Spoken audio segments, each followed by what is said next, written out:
ভালো আছেন আপনারা? আমরা ভালো আছি আলহামদুলিল্লাহ, কিন্তু দেশটা ভালো না। এই রংপুর বিভাগ নিয়ে ষড়যন্ত্র করা হচ্ছে, ষড়যন্ত্র হচ্ছে হিন্দুস্তান থেকে। তারা তাদের মানচিত্রে আমার রংপুর বিভাগকে সংযুক্ত করতে চায়। আজকের এই বিভাগীয় সমাবেশ থেকে ওই আধিপত্যবাদী শক্তিকে স্পষ্ট ভাষায় জানিয়ে দিতে চাই, আমার রংপুর বিভাগের দিকে চোখ তুলে তাকালে আপনাদের ওই সেভেন সিস্টারকে ভেঙে চূড়াগুড়া করে দেওয়া হবে। সংগ্রামী সাথী এবং বন্ধুগণ, এটা আমার সেই প্রিয় রংপুর বিভাগ। আমি রংপুর বিভাগের সন্তান। সেই রংপুর বিভাগ যুগে যুগে সবসময় আমাদের এরপরে এই রংপুর বিভাগের যে সকল চিনি কল ছিল, ভারত থেকে চিনি আনতে জন্য ম্যাসিভ শেখ হাসিনা বন্ধ করে দিয়েছিল।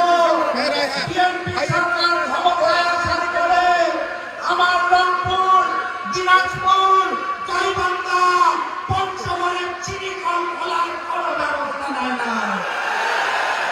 ভারতকে সন্তুষ্ট করার জন্য সীমান্তবর্তী এলাকা লালমনিরহাট, ঠাকুরগাঁওয়ের বিমানবন্দর উদ্বোধনের জন্য কোনো ব্যবস্থা গ্রহণ করা হয় না।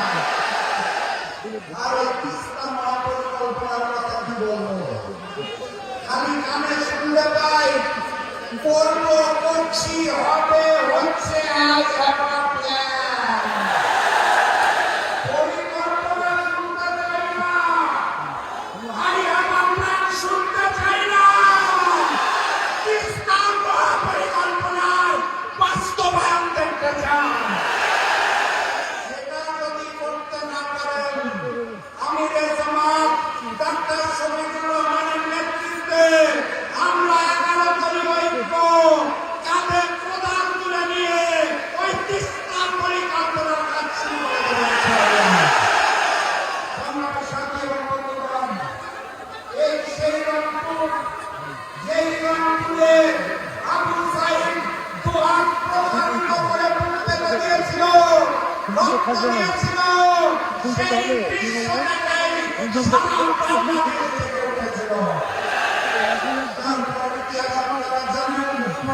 জুলাই গণঅভ্যুত্থান জানেন, চুরি করা ম্যানেজমেন্টের ইতিহাস জানেন। ক্ষমতায় যারা এসেছে তাদের চুলার সাথে বেইমানি কেউ জানেন। আবু সাইদের শহর থেকে 11 দলের পক্ষ থেকে ঘোষণা দিয়ে যাচ্ছি, গণভোটের গণরায় আদেশে জুলাই সনদ বাস্তবায়ন করতে হবে। আর যদি সেটা না হয়, বিপ্লব অনিবার্য। প্রস্তুত আছেন? স্লোগান বলেন, গোলামি না আজাদি, গোলামি না আজাদি, দিল্লি না ঢাকা, দিল্লি না ঢাকা, নারায়ণ যাতে। দেখা হবে বিপ্লবে, দেখা হবে বিপ্লবে।